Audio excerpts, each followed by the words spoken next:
No, venite caglianci. No, sentite, perché di solito noi in siciliano diciamo no veriti, invece di dire non sentite, diciamo no veriti.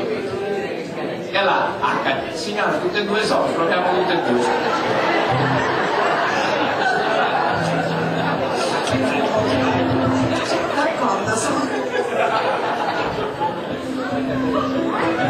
Allora, forse che iniziamo. Voi lo fate l'ottava alta, noi lo siamo in l'ottava bassa. Facciamo una prova, signore, perché accattateci un balloncino, uno venite caglianci. Poi continuate a dire accattateci un balloncino, accattateci